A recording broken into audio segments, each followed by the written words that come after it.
Miren, yo puse acá tiempos de pandemia en la Biblia, tiempos de lo que nosotros llamamos confinamiento. Estamos viviendo un tiempo muy especial, ¿ah? Muy especial. Es un tiempo particular para la iglesia, es un tiempo particular para el mundo. Yo trato de explicarle a Camila, mi hija, ella tiene 9 años, yo trato de explicarle a ella la relevancia del tiempo que ella está viviendo, lo que significa para ella, para su generación, por así decirlo, la situación particular que hoy, 2020, a nosotros nos toca vivir. Porque en la historia son muy pocos los casos que hay de situaciones como las que hoy nosotros enfrentamos. Y sin duda esto ha provocado cambios, ha provocado revolución, ha provocado maneras distintas de hacer las cosas y nosotros como iglesia hoy lo estamos experimentando. Entonces yo puse acá qué podemos hacer en tiempo de pandemia, qué podemos hacer en tiempo de encierro, de confinamiento, qué podemos hacer en tiempo de distanciamiento social como el que hoy día nosotros estamos viviendo. Es una pregunta que lanzo, que la tiro ahí, y cualquiera me podría responder y decirme, Robinson, en tiempo de encierro yo podría aprovechar y leer un buen libro. Otro me podría decir, quizás en tiempo de encierro, no leer, sino que escribir un libro. ¡Wow! Que sería bueno eso, ¿ah? Que alguno de nosotros durante todos estos meses se dedicara a la tarea de escribir un libro. Yo sé que por ahí hay algunos a los que yo siempre les hincho y les digo, ya, ¿cuándo vamos a sacar el libro? Otros podrían decir en tiempo de confinamiento, de encierro, que es buen tiempo para remodelar la casa. Y lo he visto muy de cerca, hemos visto los videos, hemos seguido las fotos, mi papá se entusiasmó en tiempo de confinamiento y el viejo cambió la cocina y remodeló el living comedor y está en eso, gloria a Dios. Otro me podría decir, pastor, yo en este tiempo aprovecho de jardinear. Qué lindo tener todo el tiempo disponible, ¿cierto? Para poder dedicarme a lo que tanto me gusta, las plantas. Otro, cambiar la pintura de la casa, dedicarse a pintar la casa. Otros, y qué bendición ha sido esto, podemos decir en tiempo de confinamiento, de distanciamiento, lo que hemos hecho es aprovechar a nuestros hijos, disfrutar a nuestra familia, a nuestra esposa, a nuestros hijos. Hay algunos que podrían decirme en esta pregunta que lanzo así al aire, en realidad yo lo que he hecho, y si no veo tantos jóvenes, por ahí hay algunos adolescentes que están riéndose, hemos jugado mucho Play, me diría alguno. Este tiempo de confinamiento me ha servido para jugar todos los juegos hasta las horas que quiera. Otros me podrían decir, ha sido un tiempo para dormir. He aprovechado de dormir como, wow, nunca antes lo había hecho. Por último, y aludiendo a que somos cristianos, quisiera escuchar respuestas como pastor, ha sido un tiempo para orar más, ha sido un tiempo para leer más la Biblia, ha sido un tiempo para estudiar más. Ejemplos de qué podemos hacer en tiempos de confinamiento, en tiempos de encierro.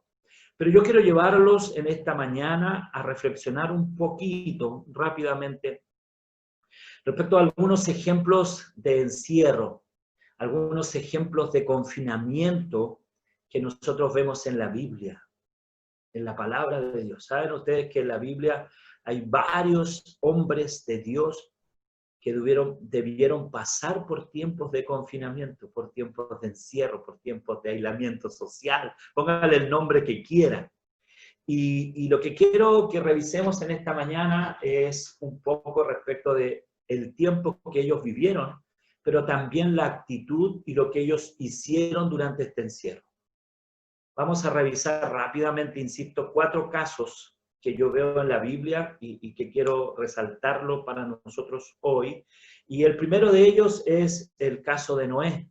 Todos conocemos la historia de Noé. ¿Quién no la conoce? ¿Quién no la ha escuchado en la escuela bíblica, ¿cierto? ¿Quién no ha visto las películas? Y cuando nosotros pensamos en Noé y en su familia, nosotros vemos un tiempo de encierro, pero ahí sí que hay encierro. Ese sí que es encierro. Eso sí que es confinamiento. Eso sí es que es tener vivir un aislamiento social fuerte, potente, como familia. Imagínense ellos encerrados por, y aquí podría preguntarle, y quizá algunos van a levantar la mano, ¿cuántos días estuvieron encerrados? ¿40? ¿Que fue lo que duró el diluvio? ¿O más tiempo?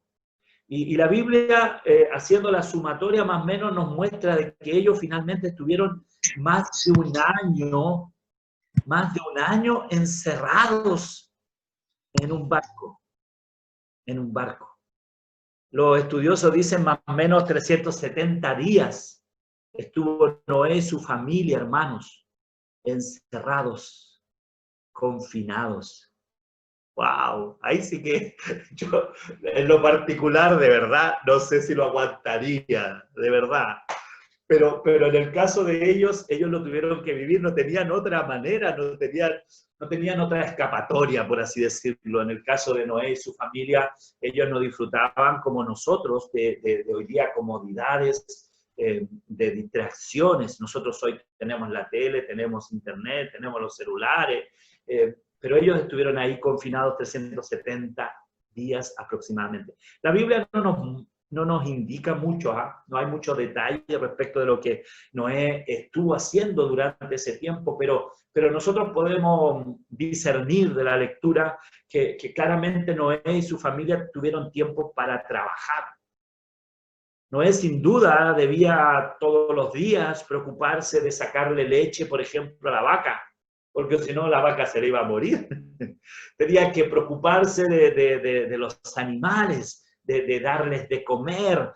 Entonces, en tiempo de confinamiento, y de acuerdo al ejemplo de Noé, nosotros podemos decir, Noé aprovechó el tiempo para trabajar, preocuparse de sus quehaceres. Y yo puse acá, sin duda Noé tuvo tiempo para preocuparse por su familia, por quienes estaban bajo su cuidado. No era responsable de su esposa, de sus hijos, de las esposas de sus hijos. Y Noé, sin duda, durante este tiempo de confinamiento debe haber cumplido su tarea de trabajar, su tarea de preocuparse de los suyos. Luego tenemos un segundo caso que quiero transmitirles, y es el caso de Jonás. Otra historia por todos nosotros conocida, o sea, se la pregunto a cualquiera de los que está conectado y todos sabemos lo que le pasó a Jonás. Pero Jonás vivió un encierro muy particular, muy particular. Él estuvo encerrado, hermano, viviendo su propio aislamiento social, su propio confinamiento, decimos, en la guata de un pez grande, grande. Pero mira lo que nos dice la Biblia, lo que significó para Jonás su confinamiento. Jonás, capítulo 2, versículo 1 y 2. Voy a estar leyendo rápidamente. Jonás 2, 1 y 2. Mira, dice, entonces oró Jonás a Jehová, su Dios, desde el vientre del pez, y dijo, invoqué en mi angustia a Jehová, y él me oyó. En tiempo de confinamiento, en tiempo de encierro, lo que Jonás hace es orar a Dios. Claramente para Jonás era un tiempo de prueba, era un tiempo de dificultad, podríamos pensar, cualquiera podría pensar incluso un tiempo de castigo para él que el Señor le estaba permitiendo vivir. Pero sin duda en ese tiempo Jonás toma la mejor actitud, hace lo mejor que puede hacer metido en el vientre de un pez, confinado. Jonás ora a Dios. Invoqué, dice, en mi angustia a Jehová y él me oyó. Hermano, mira, en tiempo de confinamiento, en tiempo de aislamiento, debemos dedicar tiempo a la oración, a buscar de Dios en intimidad. encerrarnos. Y esto no es nada nuevo. Esto es el principio que el Señor nos enseña a nosotros respecto de la oración. Enciérrate en tu cuarto y ora a tu Padre. Y tu Padre que ve los secretos te recompensará, te responderá en público.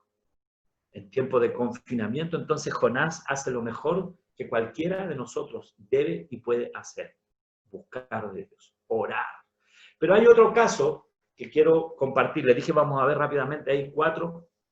Hay un cuarto caso, y es el caso que se nos presenta de Pablo y Silas. Ustedes conocen un poco también de la historia bíblica y saben que ellos fueron prisioneros por causa de Cristo. Por la predicación del Evangelio, a Pablo y Silas lo toman detenidos, ¿cierto? Cuando están predicando y entonces callan a una chica que tenía espíritu de adivinación y dice que los dueños, entre comillas, los que administraban el trabajo, el oficio de esta niña, se vieron afectados en términos económicos, entonces presentan a Pablo ante el foro, dice, y a Pablo y Silas lo toman presos. Y ellos viven un confinamiento, hermanos, de esos. O sea, yo creo que estar en la guata del pez para Jonás debe haber sido muy fuerte, pero el confinamiento o esta prisión o este encierro que Pablo y Silas viven también para la época eran de los encierros de verdad, créanme, de los más crueles. Hechos capítulo 16 nos presenta un poco este episodio. Miren, lean conmigo si pueden buscar ahí rápidamente. Hechos capítulo 16, vamos a leer desde el versículo 23 al 25, solo lo más interesante respecto de lo que estoy planteando para ustedes. Versículo 23 dice, después de haberles azotado, mira hermano lo que dice primero, después de haberlos azotado mucho. No es que le dieron un par de cariñitos, un par de chachazos y castigados. No, dice el texto después de haberlos azotado. Y agrega Lucas este énfasis de haberlos azotado mucho. Los echaron en la cárcel, mandando al carcelero que los guardase con seguridad, el cual recibió este mandato, los metió en el calabozo de más adentro. En el calabozo de más adentro, hermano, ¿sabe lo que significaba eso en la época de ellos? Significaba que los metieron en la cueva más profunda, más subterránea, más oscura, más sucia, más fría, que como cárcel ellos tenían.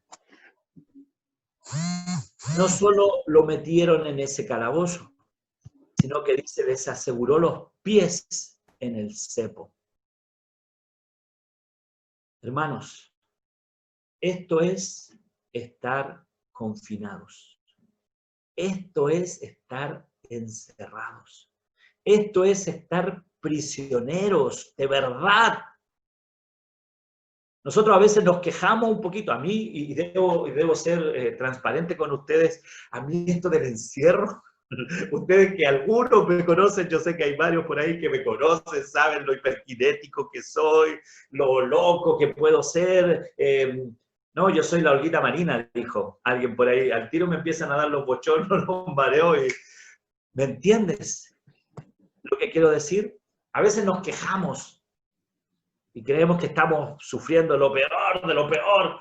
Hermano, este hombre, Pablo, Silas, sí de verdad lo están pasando mal. Sí de verdad están sufriendo prisión, confinamiento.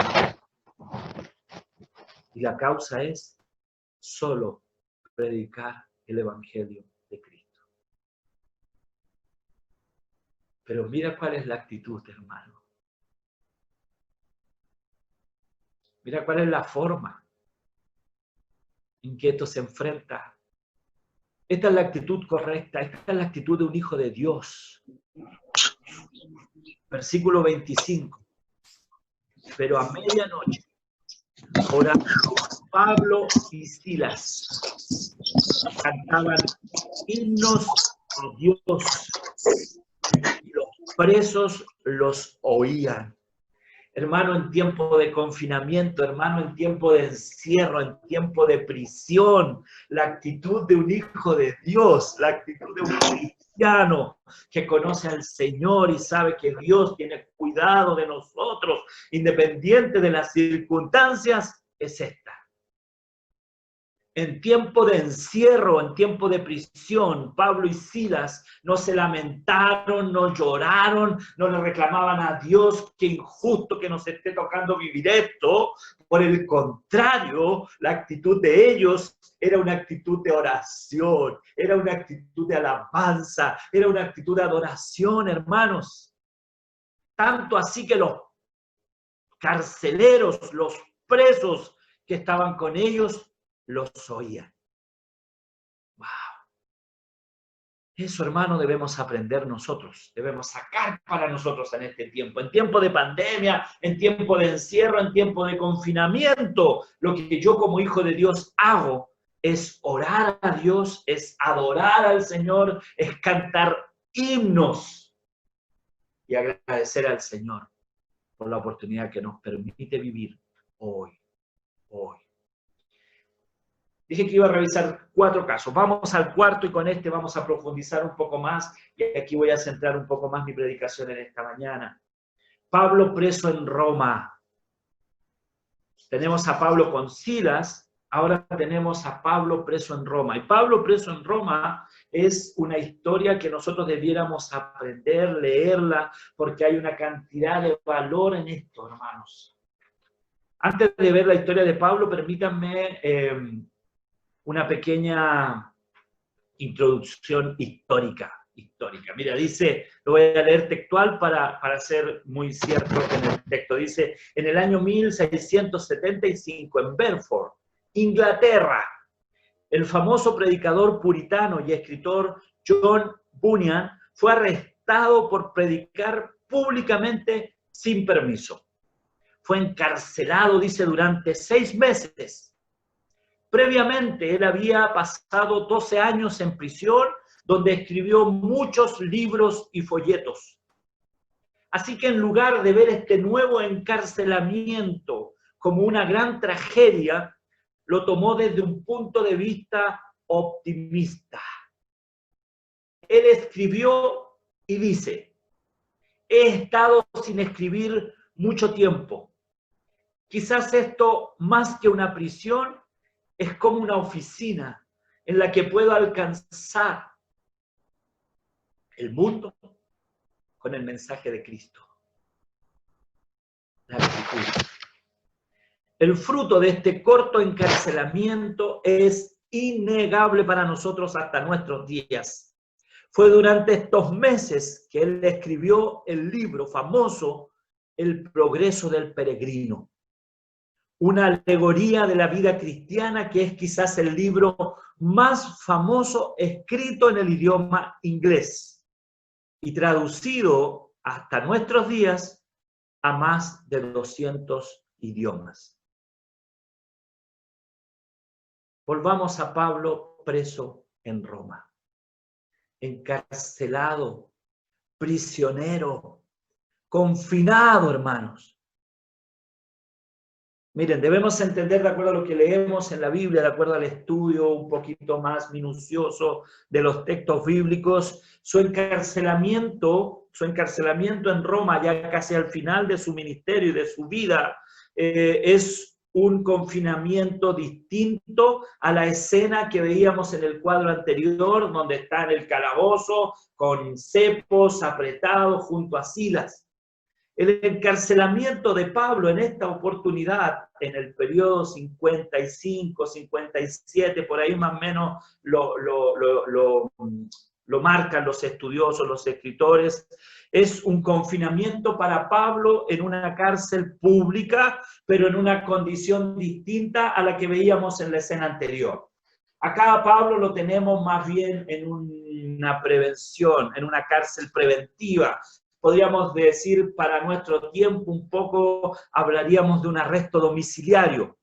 Pablo está preso en Roma, él está esperando ser enjuiciado y a consecuencia de este juicio finalmente él va a perder su vida, pero Pablo está en un arresto domiciliario, un concepto que nosotros manejamos, en donde no te dejan salir de tu casa, en donde estás siendo custodiado, pero donde se te permite a ti recibir visitas, amigos. Y Pablo está viviendo este proceso, digamos, de espera de su juicio, confinado, prisionero, en aislamiento social. Y dice la Biblia que es en este tiempo, hermanos, y esto es lo que quiero rescatar como primera enseñanza para nosotros en este punto, es en este tiempo en que Pablo no puede salir del lugar donde se encuentra prisionero, donde Pablo puede recibir visitas, sí, amigos, sí, pero es en este tiempo en donde Pablo, hermanos, aprovecha las circunstancias. Porque sin duda tenía a lo mejor un poco más de tiempo, estaba un poco más tranquilo, no con el ajetreo, el quehacer de todos los días. Y la Biblia nos muestra, y esto yo lo quiero plantear para ustedes como una primera enseñanza, que las circunstancias, hermanos, las circunstancias no limitan nuestra predicación. Las circunstancias, hermanos, no limitan nuestra predicación. ¿Sabes por qué? Porque en la situación que Pablo está viviendo, en la circunstancia que Pablo está viviendo, Pablo genera para nosotros lo que nosotros hoy conocemos como las cartas carcelarias. Pablo aprovecha el tiempo estando confinado, Pablo aprovecha el tiempo estando prisionero, y Pablo lo que hace es ponerse a escribir y a enviar cartas a las iglesias, cartas que hasta el día de hoy a nosotros nos bendicen, nos edifican. Las circunstancias, hermanos, no deben limitar nuestra predicación. Las circunstancias no deben afectar nuestro propósito como la iglesia de Cristo. Y esto es predicar de Jesucristo en todo momento, en todo lugar y en toda circunstancia. Hoy nosotros tenemos la oportunidad de predicar de Jesucristo. Mira, de esto, hermano, tenemos muchos y variados ejemplos, tanto bíblicos como extrabíblicos. En tiempos de persecución, cuando la iglesia fue perseguida en el primer siglo, hermanos, fue el tiempo en que la iglesia creció, fue el tiempo en que la iglesia se expandió, fue el tiempo en que el evangelio de Cristo fue predicado como nunca antes. Porque el principio es este: las circunstancias no limitan la predicación del evangelio. En tiempos de guerras mundiales, hermanos, ha sido el tiempo en que la iglesia ha podido cumplir su propósito y se ha visto involucrada en trabajo de ayuda social, de ayuda humanitaria, y el evangelio, hermano, ha sido difundido. Independiente de las circunstancias, la iglesia crece, la iglesia se expande y la iglesia predica a Jesucristo. En tiempos en que la iglesia debe ser una iglesia clandestina, hermanos, una iglesia subterránea, una iglesia escondida. Es el tiempo en que la iglesia más ha crecido. Y tenemos testimonio de esto en China, en Corea del Norte, en Cuba, hermanos. Yo tengo unos pastores amigos. Ellos están a cargo hoy de los misioneros que van desde Estados Unidos a Cuba. Y me dicen: Robinson, es sorprendente visitarlos y ver cómo recién ahora que se están abriendo las posibilidades del evangelio, de la predicación, de las iglesias, cuando nosotros pensábamos que íbamos a ir a hacer un trabajo de evangelismo,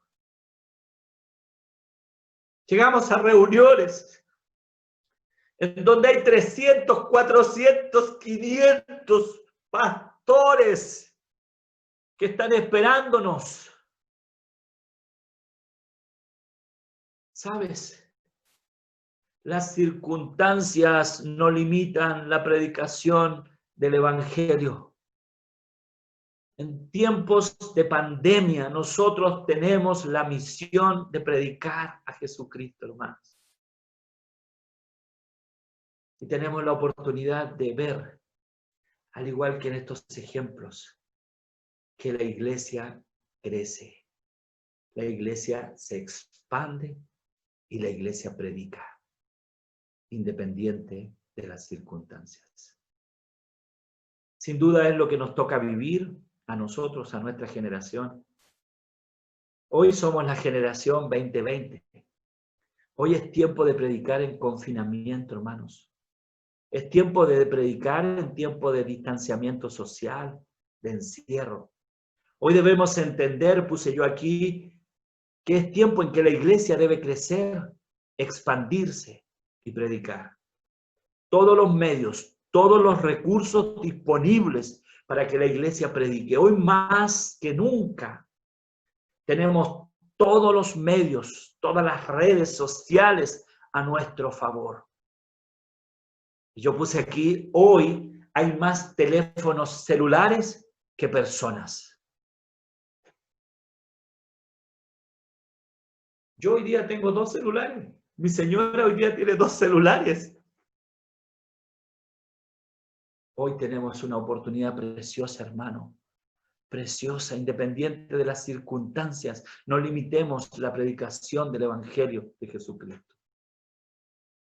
Es en tiempo de encierro que Pablo, al igual que John, escriben sus famosas cartas. Pablo escribe desde la cárcel las hermosas cartas a Filipenses, a Éfesos, a Colosas, a Filemón.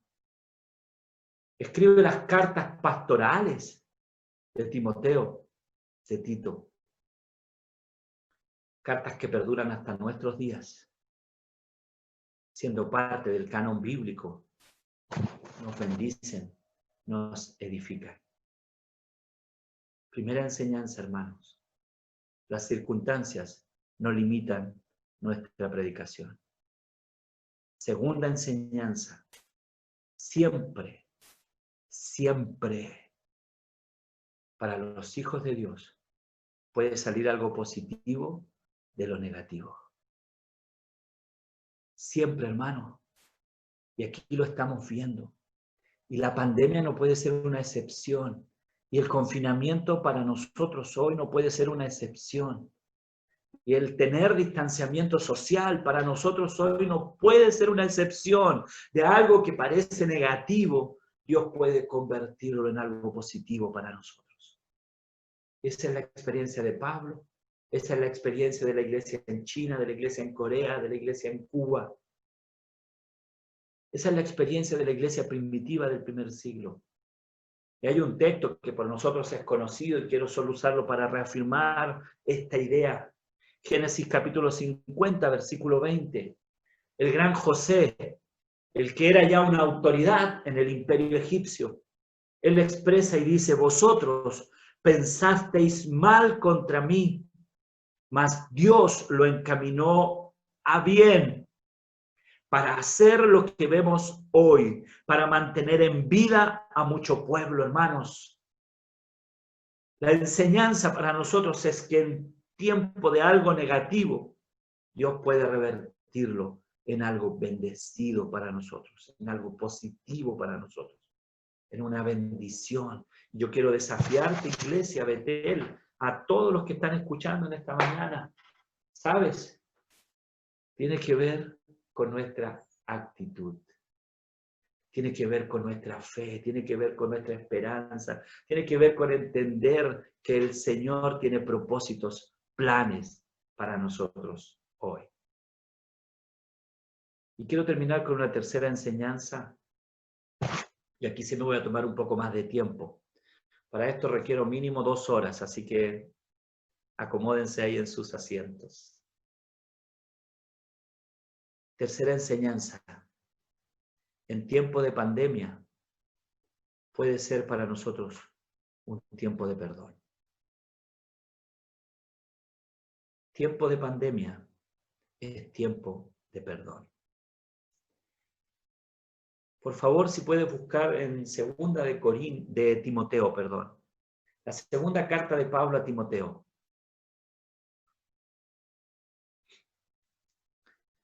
Como dije, estas son las cartas pastorales. Aquí Pablo le da consejos a Timoteo respecto de cómo elegir a los líderes en la iglesia, cómo trabajar con los diáconos, con los ancianos, con los pastores. Pero hay un texto que cuando lo leí siempre ha llamado mi atención y es ya casi al final de la carta. De hecho, son los saludos finales, es su despedida de la segunda carta de Timoteo. Y en tiempo de pandemia, digo yo, es un tiempo de perdón, hermanos. Y mira lo que dice segunda de Timoteo, capítulo 4, versículo 12. Solo Lucas está conmigo. Tiempo de confinamiento, tiempo de encierro, tiempo de prisión. Pablo está preso en Roma en espera de su juicio. Y Pablo le está escribiendo a Timoteo, su amigo, su discípulo, su hijo espiritual, y le abre su corazón, hermanos. Eso es lo que está pasando en esta carta. Y entonces les expresa, solo Lucas está conmigo. Toma a Marcos y tráelo contigo, porque me es útil para el ministerio. Solo Lucas, le dice Pablo a Timoteo, está conmigo. Antes había mencionado que muchos los habían abandonado y da nombres. Pero luego le dice, toma a Marcos y tráele contigo, porque me es útil para el ministerio. Pastor, ustedes me podrían decir, ¿qué tiene que ver esto con el perdón? Se equivocó de texto. Pero sabes, para entender este texto y para ver la enseñanza que te quiero compartir en esta mañana, respecto de lo que significa tiempo de confinamiento, tiempo de perdón para nosotros, es necesario que vamos un poquito más atrás. Pablo y Bernabé se están preparando para su segundo viaje misionero. Habían hecho un primer viaje misionero exitoso, habían fundado iglesias, habían recorrido provincias de su época, habían reventado, la llevaban. Misioneros nuevos de la iglesia habían sido enviados por la iglesia, confirmados por el Espíritu Santo. Y entonces ahora en capítulo 15 del libro de Hechos, capítulo 15, versículo 30 al 40, nos encontramos con Pablo y Bernabé otra vez preparando su segundo viaje misionero. Versículo 36 dice, después de algunos días, Pablo dijo a Bernabé, volvamos a visitar a los hermanos en todas las ciudades en que hemos anunciado la palabra del Señor para ver cómo están. Y Bernabé dice, quería que llevasen consigo a Juan, el que tenía por sobrenombre Marcos.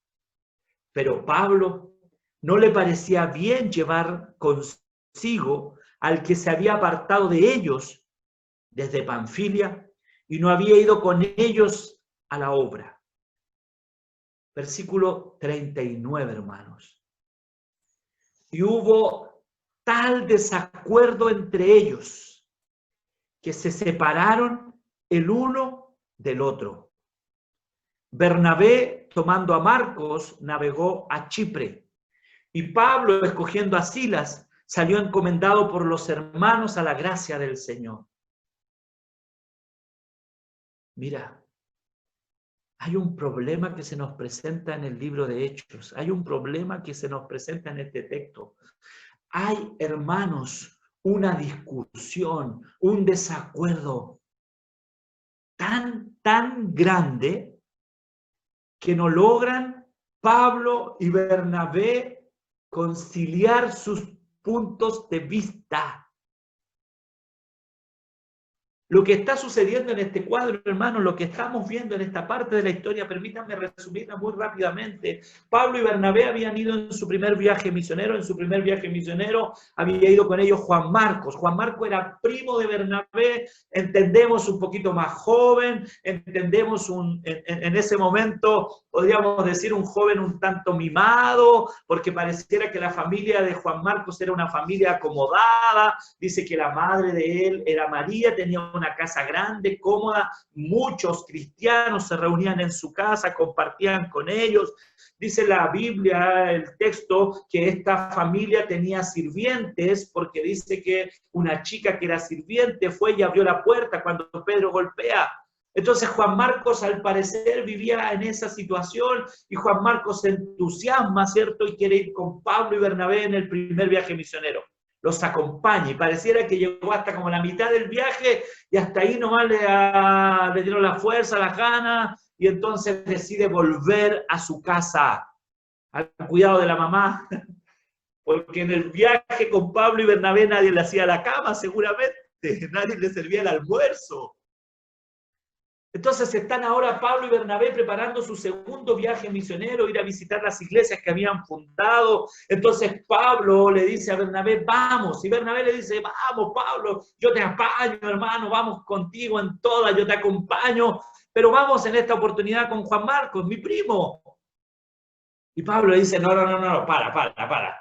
La invitación es para ti, no es para Bernabé, no es para Juan Marcos, es para ti Bernabé.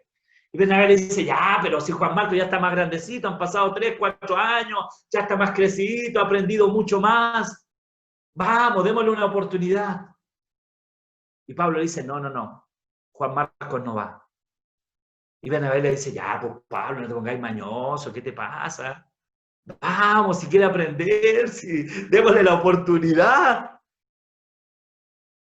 Y Pablo le dice, no, Bernabé. Y Bernabé ya un poco más serio dice, ya, pues Pablo, ¿qué te pasa? Entonces yo tampoco voy a ir. Y Pablo dice, bueno, si no quieres, hermano, si comienza ahí un tira y afloja. El libro de los Hechos es un libro resumen. El libro de los Hechos no nos da tantos detalles. Son 30 años en 28 capítulos. Difícil haber puesto toda la historia. Pero sin duda, Lucas usa términos que nos dan ideas a nosotros. Y dice, hubo tal desacuerdo entre ellos, hermanos. Mira lo que está diciendo. Lo que está diciendo Lucas es que finalmente ellos no llegan a consenso, no logran conciliar y finalmente terminan separándose. Peleados seguramente por un rato, no lo sé, no creo que hayan llegado a enojarse tanto, pero sí hay un desacuerdo y esto significa que Pablo y Bernabé se separan. Los amigos, porque eran amigos de años. Bernabé fue el que presentó a Pablo a los discípulos, Bernabé fue el primero que confió en él. Pero a causa de Juan Marcos, su primo, ellos terminan separándose. Tal el desacuerdo. Yo pongo acá, mira lo que sucede en la cárcel ahora. En tiempos de encierro, en tiempos de quietud.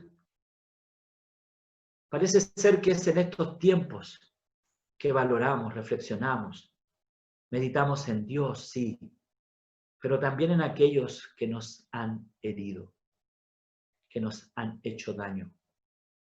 Es en tiempos de quietud que podemos poner un alto en tantos quehaceres y evaluar y valorar.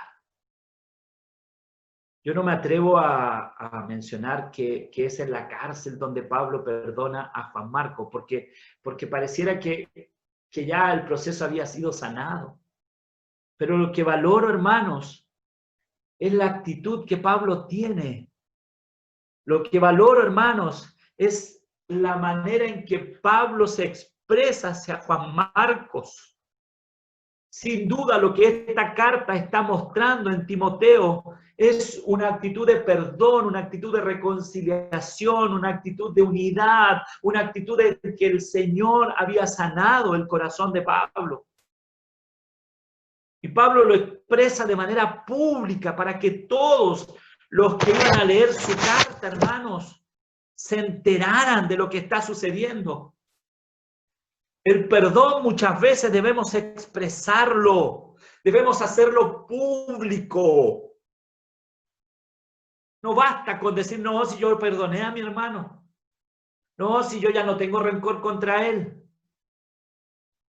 En tiempo de pandemia, en tiempo de encierro, en tiempo de confinamiento, Pablo lo que expresa es un amor, un cariño, un aprecio de manera pública. ¿Sabes que las cartas de Pablo, hermano, eran como las noticias de las 24 horas que nosotros escuchamos? Eran como los extras que nos aparecen cuando algo importante está sucediendo. Cuando la carta de Pablo llega a manos de Timoteo, Timoteo lo que hace es reunir a la iglesia completa y decirle, vengan que ha llegado carta de Pablo, la vamos a leer en esta tarde. Y Pablo expresa para todos, por favor, tráeme a Marcos, porque me es útil para mi ministerio. Seguramente muchos de la iglesia se habían enterado de lo que había sucedido años atrás, de este distanciamiento entre Bernabé y Pablo, y quién había sido el causante de este distanciamiento. Pero es en este tiempo en que Pablo expresa, verbaliza, hermanos, lo hace público. Mira cómo lo recomienda en la otra carta, los Colosenses capítulo 4, versículo 10. Voy a leer primero la versión Reina Valera, 1960, la que estamos usando. Y Marcos, el sobrino de Bernabé, acerca del cual habéis recibido mandamientos. Si fuere a vosotros, recibid, le dice Marcos. Dice Pablo, perdón. Pablo respecto de Marcos, del mismo Juan Marcos que años atrás él no había querido llevarlo en su viaje y que había significado para él tal disputa, distanciamiento con Bernabé. Mira ahora cómo lo recomienda. Me gusta un poquito más la versión NBI. Mira, dice, en cuanto a Marcos, ustedes ya han recibido instrucciones. Si va a visitarlos, recíbanlo bien. Por último, la NTV me gusta más todavía. La nueva traducción viviente, mira, dice, y también los saluda Marcos, el primo de Bernabé. ¿Se recuerdan de ese que lo dejé botado en el segundo viaje misionero? Él ahora está conmigo. Él está en la cárcel conmigo y él les saluda. Tal como ya se les indicó, si Marcos pasa por allí, hagan que se sienta bienvenido. Hermanos, tiempo de pandemia, tiempo de confinamiento, tiempo de aislamiento social, puede ser un hermoso tiempo para perdonar. Puede ser un hermoso tiempo para reflexionar en el Señor y en lo que Él quiere para nosotros. Permítanme decir algo de esto, por favor, antes de terminar. No tengo ninguna duda, ninguna, hermanos, que el Señor está preparando a su iglesia.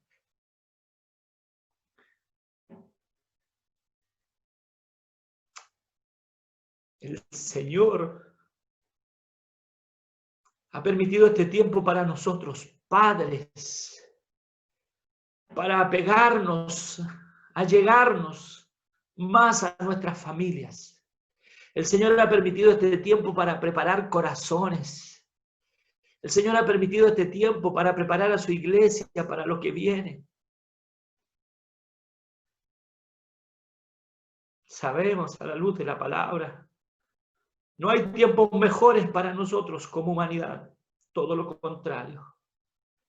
Sabemos, de acuerdo a lo que la palabra nos enseña, que estamos viviendo tiempos duros, difíciles. Pero también entendemos, de acuerdo a la revelación de la palabra, que es tiempo de avivamiento para la iglesia. El Señor, hermanos, Ha permitido este confinamiento para que nosotros seamos bendecidos, para que nosotros seamos sanados, para que nosotros seamos preparados, para que en la intimidad de nuestros hogares busquemos de Dios y su presencia. Y si hay algo que la iglesia tiene que hacer en este tiempo es sanarse. Sanarse, hermanos. Y la sanidad en la iglesia significa perdonar.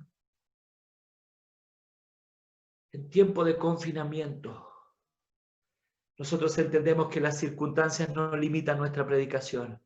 En tiempos de confinamiento nosotros entendemos que el Señor algo negativo lo puede transformar en algo positivo. En tiempos de confinamiento nosotros entendemos que el Señor quiere preparar a su iglesia y que el confinamiento es un buen tiempo para ejercitar el perdón. La historia de Pablo nos muestra cómo el Señor sana los corazones, cómo el Señor restaura, hermanos, porque sabes, el no perdonar te mantiene atado. El no perdonar no permite tu crecimiento, hermano. El no perdonar no te deja avanzar en el Señor y en todos los planes, los propósitos que Dios tiene para tu vida. Pero por el contrario, hermanos, el perdón nos liberta. El perdón nos da libertad. El perdón nos libra de la ira, de la amargura, del rencor. El perdón nos permite experimentar a nosotros mismos el perdón de Dios en nuestras vidas. El perdón, hermanos, nos hace entender que nosotros entendemos el sacrificio de Cristo y su obra de salvación hacia nosotros. El perdón nos permite reconciliarnos con aquellos que nos han hecho daño. Y por último, el perdón nos permite poder cambiar a la persona que nos ha dañado.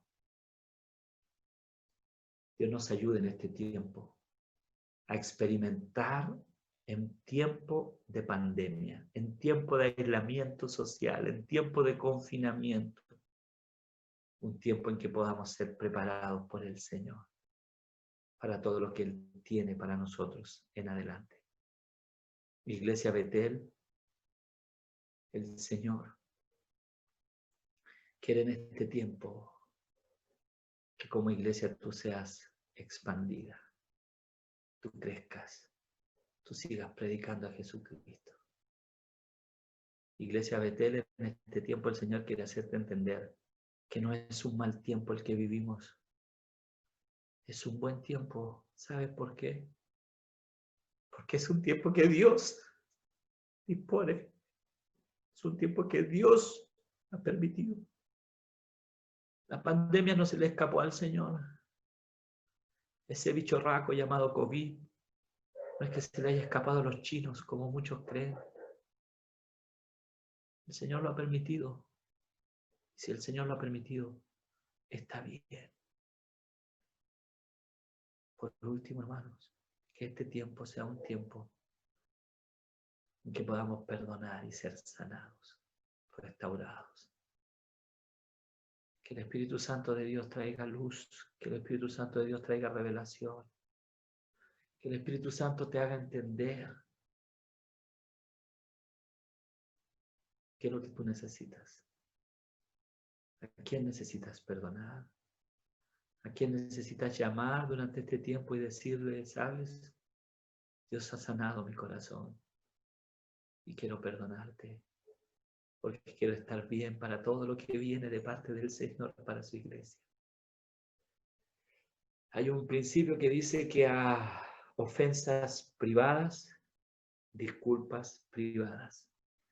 A ofensas públicas, disculpas públicas. Y lo que Pablo hace es eso. Él lo expresa de manera tan pública. Y quizás a veces nosotros necesitamos hacer eso.